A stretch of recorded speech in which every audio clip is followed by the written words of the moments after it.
आइए।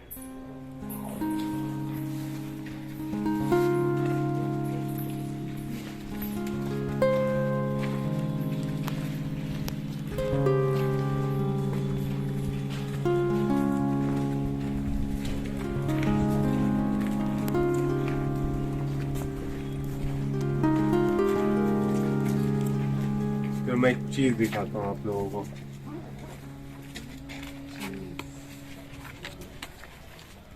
आइए।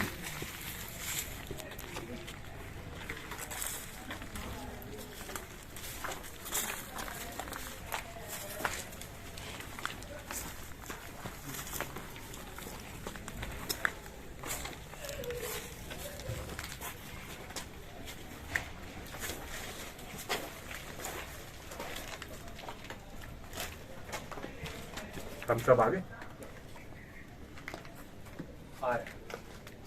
ओके।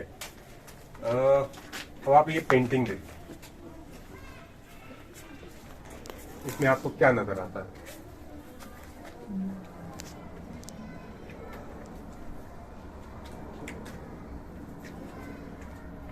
कुछ नजर आ रहा है? ये ऊपर वाला जो रोशनदान है, ये जो कमरा जहाँ पर मिर्जा फखरू बैठे हुए हैं, मिर्जा फखरू बहादुर शाह जफर के फर्जंद, उनके बेटे हैं, ये जो कमरा है वो ऊपर वाला, इसके पीछे जो फायर प्लेस है वो, उस जमाने में एक बड़े मशहूर मुसव्विर होते थे पेंटर, उन्होंने जो है ये खाका तैयार किया। ये वाला बड़ी मुश्किल लगी थी इस कमरे को ढूंढने में कि ये कहाँ होगा कहाँ होगा कहाँ होगा। पता नहीं हजारों बार इधर आए और कभी ऐसे नजर ही नहीं पड़ी इस चीज पे। तो ये इसका जो आर्किटेक्चर है इस पूरे जफर महल का, वो ये है कि इसमें थोड़ा ब्रिटिश शैली में भी बना है, थोड़ा हिंदुस्तानी शैली में भी बना है, राजपूती शैली में भी बना है, मुगल शैली में भी बना है। बहुत सारे वास्तुकलाओं को मिलाकर जो है उन्होंने एक जफर महल तैयार कर दिया। पहले इसको जंगली महल भी कहते थे। जंगली महल इसलिए क्योंकि आसपास बहुत जंगल हुआ करते थे, इसलिए इसको जंगली महल कहना शुरू किए। पर बादशाह बहादुर शाह जफर जो है जब वो तख्त पर बैठे, वो यहाँ आए, उन्होंने फिर इसका नामकरण किया, जैसा होता आया है और आज भी होता है कि जब भी नया वजीर आदम या बादशाह आएगा, वो अपने नाम से जो है वो नए शहर का या जगहों का नाम तब्दील कर दे। अच्छा, आओ आगे चलते हैं।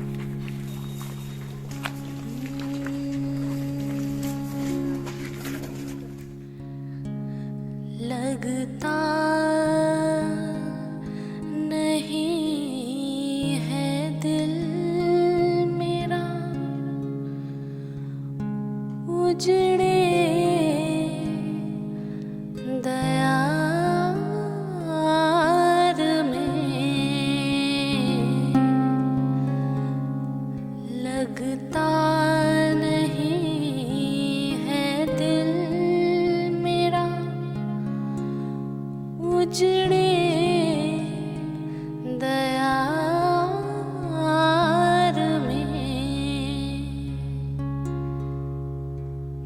किसकी बनी है आलमे नापायदार में।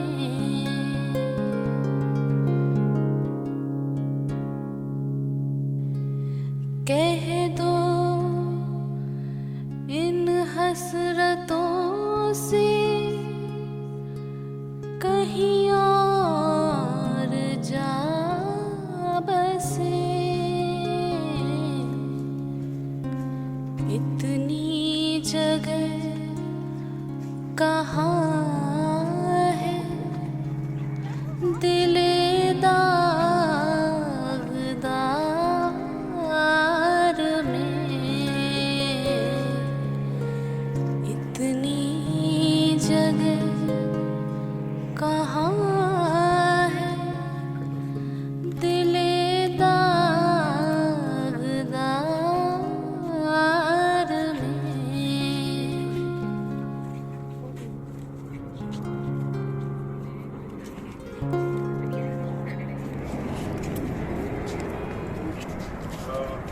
तो मेरे हम वॉक कराते थे। यहाँ पे एक कस्बा था, ये आप निशान देख रहे हैं, पे लिखा हुआ था कि कौन सी कब्र जो है किसकी। आसपास के लोकल लोग जो हैं वो पता नहीं कैसे कैसे इसको निकाल कर ले गए। देखो आज फिर यहाँ से कुछ निकला हुआ। पिछली अभी कुछ वक्त पहले मैंने उजड़ा दयाल नाम से है कि बॉक्स पिछली और इससे लगा हुआ था, तो उसका जो फोटो है ऐसा था, अंदर नहीं है, ये ऐसा था। अंदर जाकर देखना छोटा सा वो। इसे बोलते हैं सर्दगाह, जिसमें बादशाह औरंगजेब के बेटे दफन, बहादुर शाह प्रथम, अकबर शाह सानी दफन, जिन्होंने फूल वालों की सैर का मेला जो है वो का आगाज किया। बहादुर शाह जफर खुद इसमें दफन होना चाहते थे, ये कब्र उनके लिए है। और इनमें से एक कब्र जो है वो मिर्जा फखरू की, जो बहादुर शाह जफर के बेटे हैं।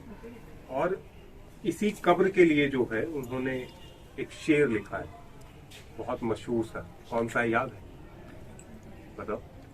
वो जमीन वाला है, 2 गज जमीन 3 गज समथिंग। 2 गज जमीन भी ना मिली, ये पूरी एक गजल है कि लगता नहीं है दिल में दिल यहाँ टुकड़े दयाल में, किसकी बनी है आलमे न पायदार।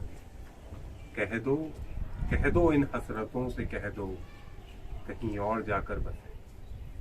कह दो इन हसरतों से कहीं और जाकर बसे, इतनी जगह कहाँ है दिल दागदार। मतलब ये शेर, इसमें कितना वजन है। ये पुराने लोग ही जो है इसको ऐसा कुछ, वो तखय्युल बड़ा भारी होना चाहिए ऐसे शेर लिखने के लिए।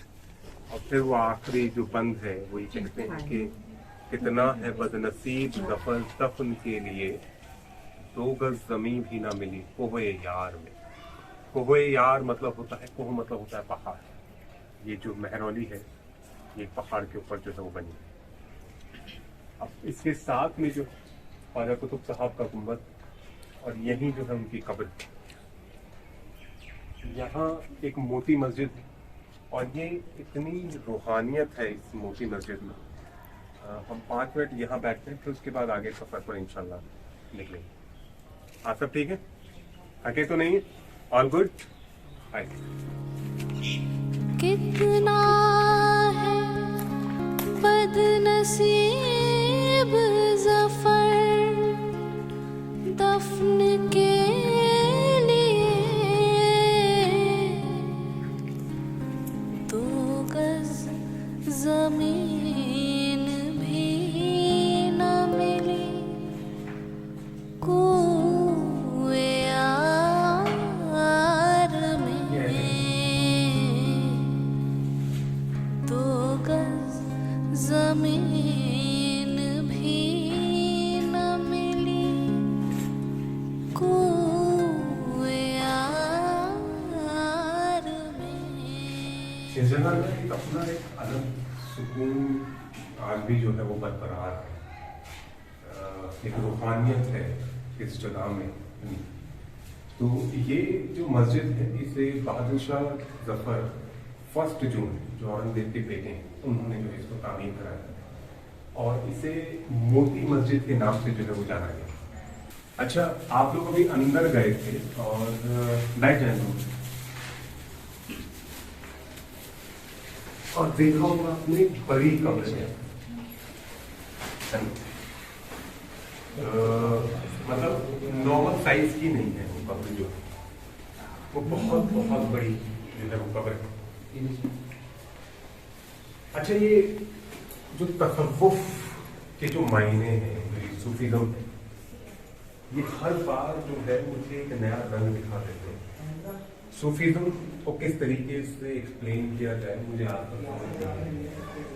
फिर मुझे ये पता चला कि खिज़ां का मौसम और बहार का मौसम, खिज़ां का मौसम और बहार का मौसम जिसके लिए एक हो जाए, जिसे ना बहार के आने का इंतजार हो, ना जिसे खिज़ां के खत्म होने का इंतजार हो, वो सूफी। जो बहार और खिज़ां से ऊपर उठ जाए, जिसके लिए सब एक हो जाए, वो सूफी कहलाता है। वो शख्स जो दुखों के आने पर अपनी जिंदगी में खुशी का इजहार है, वो सूफी है। क्योंकि जब दुख जिंदगी में आता है तो इंसान हर दुख के पड़ाव के साथ दुनिया से दूर होता चला जाता है। और दुनिया से ये जो मायूसी है, ये जो उदासी है, इसी में इंसान की जीत है। जब तक इंसान सॉलिट्यूड में नहीं बैठता, कई बार कहते हैं, तब तक उसे अपना अपना अपना अंदाजा होता है। जब अपना अंदाजा होता है तब अपने रब का अंदाजा होता है। तो अगर इस पूरे इस बात को अगर एक लाइन में समेटना हो तो यही है कि न बाहर के आने का इंतजार है, न खिजा के लौट जाने का इंतजार। जब सबके लिए वो एक हो जाए तो इंसान तसव्वुफ के मयार चढ़ना शुरू कर देता है।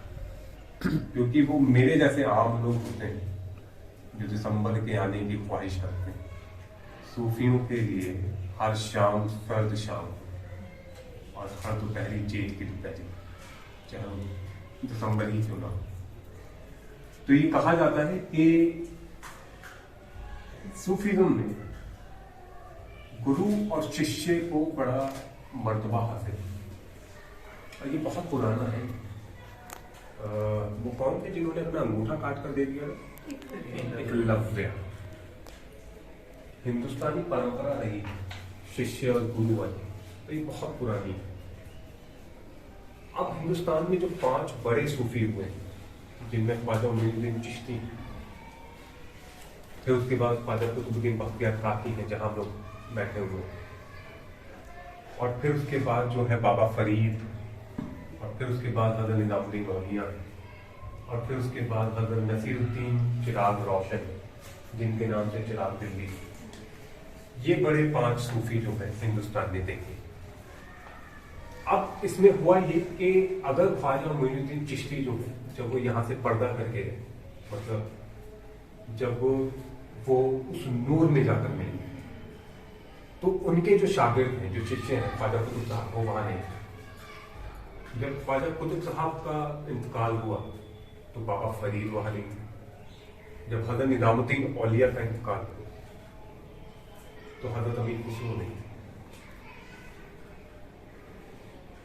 तो एक बार हुआ ये कि जब ख्वाजा कुतुब साहब का इंतकाल हुआ, जब वो पर्दा करके चले गए इस दुनिया से, और वो भी मतलब हुआ ये कि वज्द समझते हैं आप लोग, वज्द, जब इंसान एकदम परम आनंद उसमें होता है और सब कुछ भूल कर एक मदहोशी उसके ऊपर तारी होती है। तो ख्वाजा कुतुब साहब जो है वो बैठे हुए महफिल समा में समा सुन रहे थे, और किसी कव्वाल ने, जो अहमद जानी, उनका एक शेर पढ़ा। ये शेर ही हैं जो हमें एक मरहले से दूसरे मरहले पर पहुंचाते हैं। ये शेर हैं जो कश्ती का काम करते हैं, जो हमारी कशमकश को समझते हैं, हमारे दिल में जो काले सिरा बादल छाए होते हैं उनमें नूर पैदा करते हैं, एक क्लैरिटी देते हैं। तो एक शेर था कि पुश्तवाने खंजरे तफीला हर जमानत हुए जाने दिवरस। खुदा की राह में जो लोग शहीद होते हैं वो हर बार एक नई जिंदगी के साथ जो वो होते हैं। अब उन्होंने वो ये शेर सुना, पुश्तगाने खंजरे तफीला हर जमानत गए जाने दिवरस, और सुने जा रहे हैं, सुने जा रहे हैं, और कव्वाल जो है उसको वहां रोक दिया। कभी ऐसा आप लोगों के साथ हुआ है, कहीं किसी कोई गजल सुनने गए हो वहां, और फिर उसके बाद उसे रोक दिया, रोड ट्रिप पर होते हैं। मैं इन चीज़ों को नॉर्मल जिंदगी से कनेक्ट करने की कोशिश करता हूँ। फिर रोड ट्रिप पर हुए, कोई गाना हमने चलाया, फिर उसके बाद फिर उस लिरिक्स पर चले गए वापस कि तुम्हें हमसे बढ़कर दुनिया, वो है ना बोल कफ़ारा क्या होगा। उसमें इतने सारे शेर हैं कि बार बार उसे दोहराते रहे, आप भी चले जाते रहे। तो इतना ज्यादा वजन में आ गए, इतना ज्यादा वजन में आ गए कि खड़े होते थे, हाथ ऐसे ही ऊपर करते थे और झूमने लगते थे, फिर बैठ जाते थे, फिर झूमने लगते थे। 3 रोज गुजर गए, फिर चौथा दिन भी आया। 5वें दिन फिर जो है कव्वाल को हुक्म दिया कि ये शेर सुना। कव्वाल ने ये शेर सुना और ये कहा जाता है कि ख्वाजा साहब जो है उस वजह से वो बाहर निकल कर नहीं है। वो जो हैबत उनके ऊपर तारी है, जिस्म से रूह परवास कर। ये शेर कव्वालों के लिए मना है अंदर पढ़ना, ये शेर पढ़ा नहीं जाता, इसलिए इनकी कब्र के ठीक पास इतनी जगह है पर वहां कव्वाली नहीं है। कहने वाले ये कहते हैं कि अगर ये शेर पढ़ा जाए पूरी शिद्दत के साथ तो आज भी उनका हाथ कांपते हुए बाहर निकल। तो बाबा फरीद जो है, बाबा फरीद गंज के शकर, उन्हें जब इस बात की मालूमात हुई कि उनके गुरु, उनके पीर, उनके मुर्शिद अब इस दुनिया में नहीं रहे, तो वो आए यहाँ कब्र पे। जैसे कब्र का साइज होता है, छोटी सी कब्र, वो रोने लगे कि मैं इतना बड़ा अभागा हूं कि आखिरी वक्त पर अपने मुर्शिद की कब्र पर एक मुट्ठी मिट्टी नहीं डाल सकता। तो सोए नहीं। रात में जो है कुछ उन्हें बशारत हुई, आवाज आई, एक पहली आवाज कि अब भी देर थोड़ी हुई, तुम अब डाल दो। तो ये कहा जाता है कि सुबह फजर के वक्त एकदम तड़के सुबह आप जो है शमशी तालाब गए, और शमशी तालाब की जो मिट्टी है उसे बड़ा पाक समझा गया है।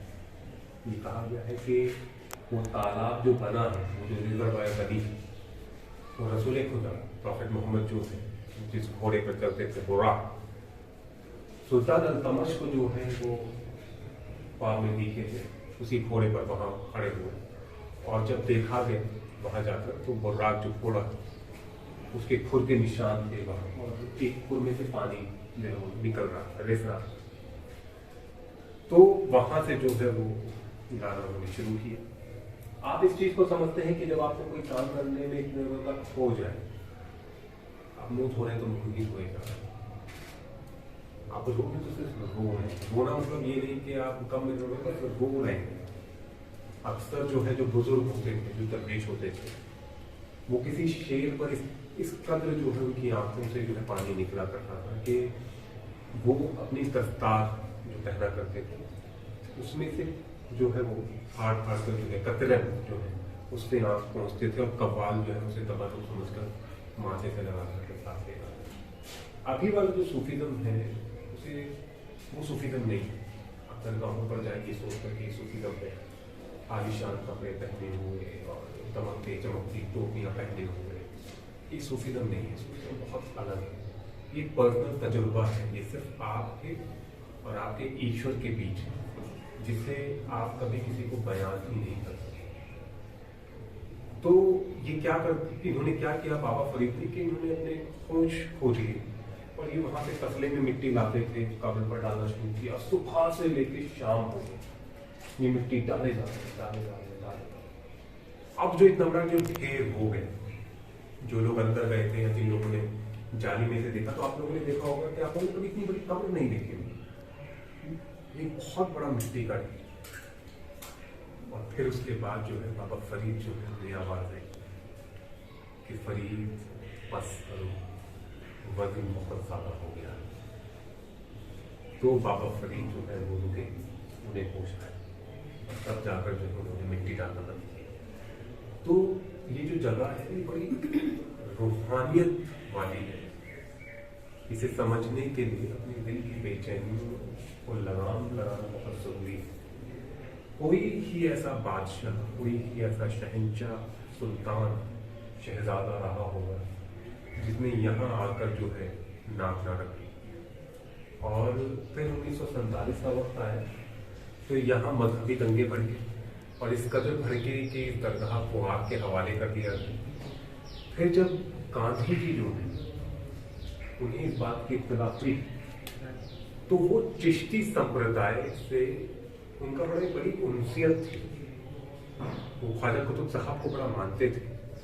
तो फिर वो यहाँ आए, यहाँ आने के बाद उन्होंने अमन कायम कराया। ये कहा जाता है कि जामिया के स्टूडेंट्स जो वॉलंटियर थे, जो उनके साथ में थे, वो जब यहाँ आए उन्होंने सफाई करनी शुरू की।